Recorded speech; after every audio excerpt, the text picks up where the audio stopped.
Tria mencoba melepaskan tangannya dari genggaman Bastian dan berkata, "Tuan Bastian, maksud Anda apa? Bukankah bagus jika aku menjodohkan kamu dengan Tiara? Kalian pasangan yang serasi." Bastian menarik tangan Tria kembali, membuat Tria hampir menabrak dada bidang milik Bastian. "Oh, jadi ini adalah tujuanmu menyuruh Tiara mengundangku?" Bastian mendengus. Tria terkejut dan merasa geli, bagaimana mungkin dia menyuruh Tiara untuk mengundang Bastian. Sedangkan dia sangat membenci mereka. "Aku menyuruh Tiara mengundangmu." "Hah, yang benar saja, sungguh hebat sekali ya." Tatapan Bastian tampak dingin kemudian berkata, "Tria, kamu tidak berhak ikut campur dalam hubunganku dengan Tiara. Apapun tujuan kamu, jangan sok pintar di hadapanku." "Bastian, biar ku perjelas padamu. Aku tidak pernah menyuruh Tiara untuk mengundangmu, aku tidak tahu apa yang telah Tiara katakan padamu. Tapi biar ku tegaskan sekali lagi, aku tidak ada hubungannya dengan ini semua." Tria menepis tangan Bastian dan melanjutkan, "Aku juga tidak peduli tentang hubunganmu dengan Tiara, dan katakan pada pacarmu itu agar tidak melemparkan semua masalah padaku. Aku bukan orang idiot yang bisa kalian tindas sesuka hati." Triana benar-benar murka saat ini, dia tidak lagi peduli dengan citranya di hadapan pria yang sudah merekrutnya dengan harga 2 triliun ini. Ketika Tria ingin berbalik meninggalkan Bastian, tiba-tiba saja Bastian menariknya masuk ke dalam mobil. "Hei, apa yang kau lakukan? Lepaskan aku!" teriak Tria sambil mendorong pintu mobil yang telah dikunci dari luar oleh Bastian. "Keluarkan aku dari sini, jika tidak aku akan melapor pada polisi." Bastian masuk ke dalam mobil dan mendapat tatapan tajam dari Tria. "Jika ingin melapor silahkan, lapor saja," jawab Bastian kemudian melajukan mobilnya meninggalkan kediaman Porter. Melihat mobil yang melaju, Tiara keluar dari persembunyiannya. Dia tampak murka, tangannya dikepal hingga kukunya memutih. Tiara sangat dendam kepada Tria, tatapannya dingin dan kejam. Bastian mengemudikan mobilnya ke tempat yang jauh dari keramaian. Tempat itu terpencil dan sunyi. "Kenapa kau membawaku ke tempat seperti ini?" tanya Tria. "Turun," perintah Bastian. Tria menatap pria itu was-was, kemudian berkata, "Jangan-jangan kau ingin membunuhku. Cepat antar aku pulang." "Turun," perintah Bastian sekali lagi. Melihat sekelilingnya yang tampak gelap dan sepi, Tria memeluk dirinya sendiri dan bertanya, "Kenapa harus di tempat seperti ini sih?" Namun, Bastian enggan menjawabnya. Begitu Tria turun, Bastian segera melajukan mobilnya meninggalkan Tria seorang diri. Melihat mobil itu menjauh, Tria berteriak, "Bastian, awas kamu!" Tria menggertakkan gigi dan menendang-nendang angin yang berhembus. Tria sangat kesal melihat jalan raya yang tidak terlihat ujungnya ini. Dari dalam hutan terdengar suara serangga. Tria menyalakan senter ponsel dan mengarahkannya ke sisi lain. Di samping jalanan yang dibatasi oleh bebatuan, ada tebing tinggi dan di bawahnya adalah air laut. Tria ingin menelpon taksi tapi tidak ada sinyal. "Ah sialan, apakah aku harus bermalam di sini? Bagaimana dengan Sofia dan Clarissa?" Tria berbicara sendiri sambil terus berjalan. Bastian mengemudikan mobilnya dan berhenti di tepi jalan.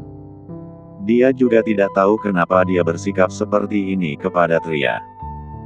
Bastian benar-benar emosi saat ini. Dia mengira jika Tria yang mengundangnya untuk mendesaknya agar menikahi Tiara. Bastian tidak pernah mengakui Tiara sebagai pacarnya. Bahkan orang tua Tiara tidak berani mendesaknya.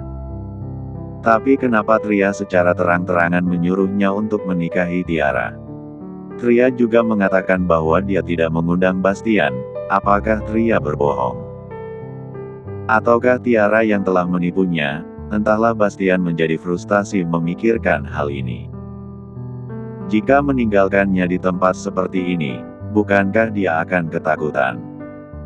Tanya Bastian pada dirinya sendiri. Bastian segera putar balik menjemput Ria. Bastian melihat Ria yang sedang duduk di atas batu menghadap ke arah laut. Sosoknya yang cantik sedang duduk dengan tenang. Rambutnya yang bergelombang dan kecoklatan terurai ke belakang. Ria mengambil ikat rambut dari dalam tas dan Ria mengikat rambutnya. Seketika leher jenjang nan musatus itu nampak di mata Bastian. Begitu Ria berbalik, dia melihat Bastian yang sedang berdiri di belakangnya. Ria kemudian tertawa kecil. Aku kira Tuan arogan ini akan menelantarkanku di sini semalaman. Ternyata Tuan masih memiliki hati nurani ya. Ketika Ria berjalan melewati dirinya, aroma parfumnya membuat Bastian terhipnotis dan mulai meragukan dirinya. Bastian tidak ingin mengakui bahwa dia tergoda oleh cara Ria mengikat rambutnya. Ria membuka pintu belakang. Saat akan masuk tiba-tiba Bastian berkata, "Duduk di depan." Ria menatap Bastian dengan alis berkerut. "Aku bukan sopirmu," ujar Bastian seakan mengerti dengan ekspresi Ria. Usai berbicara, mereka berdua masuk ke dalam mobil dan Bastian mulai melaju. Ria memperhatikan Bastian dan berkata, "Tuan Bastian, kamu ini sepertinya aneh ya." Bastian mengabaikannya, dan Ria pun malas berbicara lagi. Saat mereka telah keluar dari daerah itu, ponsel Ria tiba-tiba berbunyi dan itu adalah panggilan dari Diego. Ria yakin jika tadi saat dia tidak mendapat sinyal, anak-anaknya pasti menelpon tapi tidak tersambung. Oleh karena itu mereka meminta bantuan Diego untuk menghubunginya. Sofia dan Clarissa pasti sangat mengkhawatirkan ibunya. Ria menjawab telepon dan berbicara dengan nada yang sangat lembut, "Halo sayang." Seketika raut wajah Bastian menjadi muram. Dia sudah punya pacar rupanya, batinnya. "Maaf, aku sedang ada urusan penting. Makanya pulang terlambat, tunggu aku di rumah ya sayang." Baik, Ria langsung mematikan ponselnya. Di seberang sana, Diego merasa geli saat Ria memanggilnya sayang. Sofia dan Clarissa pun tertawa terpingkal-pingkal melihat ekspresi Diego. "Pacar kamu?" tanya Bastian. "Iya, dia bukan sekedar pacar tapi suami," jawab Ria sambil pura-pura tersenyum. Memang benar Diego pernah menjadi suaminya, tapi suami di atas kertas alias pura-pura. Karena mereka menikah hanya agar Ria mendapat pinjaman pernikahan tanpa bunga. Bastian tidak menjawab lagi, tapi hatinya menjadi semakin kacau. Jadi dia hanya membatin, ternyata dia sudah menikah. Setelah mereka sampai di pusat kota, Bastian segera mengusir Ria turun dari mobil. Sikapnya yang aneh ini membuat Ria terheran-heran. Dasar aneh. Bastian tidak mendengarnya karena sudah pergi dari tadi. Ria pun berjalan pulang ke rumahnya karena jaraknya sudah sangat dekat. Saat sampai di rumah, Sofia mengambil sendal ibunya dan bertanya dengan alis berkerut, "Ibu sedang bersama seorang pria yang menyebalkan ya? Kenapa kamu bisa tahu sayang?" Sahut Ria lalu tertawa. "Asalkan ada pria menyebalkan di dekat ibu, ibu selalu memanggilku dan Clarissa sayang. Bahkan tadi ayah Diego merasa geli karena ibu memanggilnya sayang." Sofia tertawa. "Tapi Bu, ekspresi ayah Diego sangat lucu tadi." Aku dan Clarissa sampai tertawa terbahak-bahak melihatnya. Ibunya adalah orang yang berpengalaman saat di luar negeri. Jika ada yang mendekatinya, dia akan mengirim pesan kepada Sofia atau Clarissa agar berpura-pura menjadi pacar atau suami yang menelpon. Bahkan nama mereka di dalam kontak Ria tertulis, "My Love," untuk Sofia, dan "My Life," untuk Clarissa. Ria berjongkok lalu mencium pipi Sofia. kamu memang cerdik sayang, tidak ada yang luput dari pengawasanmu. Anak kecil ibu ini ternyata sudah tumbuh besar. Tapi di mana adikmu dan ayah Diego? Ayah Diego sudah pulang Bu, Clarissa sudah tidur. Tria mengelus kepala Sofia dan berkata, maafkan ibu ya, karena sudah menyusahkan kakak. Saat ibu bekerja, kakak yang selalu menjaga Clarissa. Sofia membuka tangan dan memeluk ibunya, siapa suruh aku ini yang paling besar. Mereka pun tertawa bersama. Di perusahaan Aurora Jewelry, Tria sedang berada di depan pintu lift. Saat akan melangkah masuk, tiba-tiba Tiara datang menariknya ke samping. Apa-apaan kamu Tiara? Jangan cari masalah denganku ya, ujar Tria sambil tersenyum, lalu menarik tangannya dari cengkeraman Tiara. Tria, aku tidak sangka ternyata kamu sangat licik. Kenapa kamu melakukan ini padaku? Licik? Memangnya aku melakukan apa? Tiara menatapnya dengan tajam seolah ingin menelannya hidup-hidup. Tiara berkata, Tria, aku sudah memperingatkanmu agar tidak mendekati Bastian. Lalu apa yang kalian lakukan di belakangku semalam? Tiara melihat dengan mata kepalanya sendiri. Tria naik ke dalam mobil Bastian dan Bastian tidak pulang semalaman. Tiara geram karena sudah pasti wanita sialan ini yang sudah menggodanya. Tria menatap Tiara dengan tatapan meremehkan sambil melipat kedua tangan di dada. Kenapa kamu nggak tanya pacarmu itu? Kenapa harus tanya padaku? Tiara sangat kesal. Tria, jangan harap kamu bisa sombong terlalu lama. Lihat saja pembalasanku. Setelah mengatakan itu, Tiara berbalik dan pergi. Tria melihatnya pergi dan membatin, kita masih belum tahu, siapa yang akan menang nantinya. Di dalam kantor, Tria sedang duduk di kursinya sambil mengutak-atik laptopnya, untuk memeriksa sesuatu. Tiba-tiba seorang staf masuk ke dalam ruangan dengan tergopoh-gopoh, Nona Mazaya. Gawat. Ada apa? Tanya Tria dengan alis berkerut. Ada beberapa pelanggan yang membeli perhiasan di toko kita, tapi semua barang yang mereka beli ternyata palsu. Mereka datang untuk meminta penjelasan Nona, dan staf pembelian bilang semua bahan batu mentah dipesan sesuai dengan daftar yang Nona berikan. Ayo kita lihat dulu, ajak Tria sambil menutup laptopnya dan berdiri. Di lobi perusahaan, beberapa pelanggan melakukan keributan karena merasa ditipu. Mereka membeli perhiasan dengan harga tinggi tapi nyatanya itu barang palsu. Aurora sudah puluhan tahun berkecimpung di dunia perhiasan, tapi sekarang malah menjual barang palsu. Apa kalian mau perusahaan ini tutup? Harga kalung mutiara ini harganya jutaan, dan aku sudah memeriksanya ke toko lain. Ternyata ini mutiara palsu. Seorang pelanggan melemparkan kalung itu ke atas meja dan membentak, lihat ini, aku pasti akan menyebarkan ini ke publik. Toko kalian pasti tutup. Tiara dan asistennya berjalan keluar dari kerumunan dan berkata, Nyonya, mohon jangan marah dulu ya. Kami sudah menghubungi bagian pembelian, pasti ada masalah dalam transaksi, sambil tersenyum. Salah paham katamu.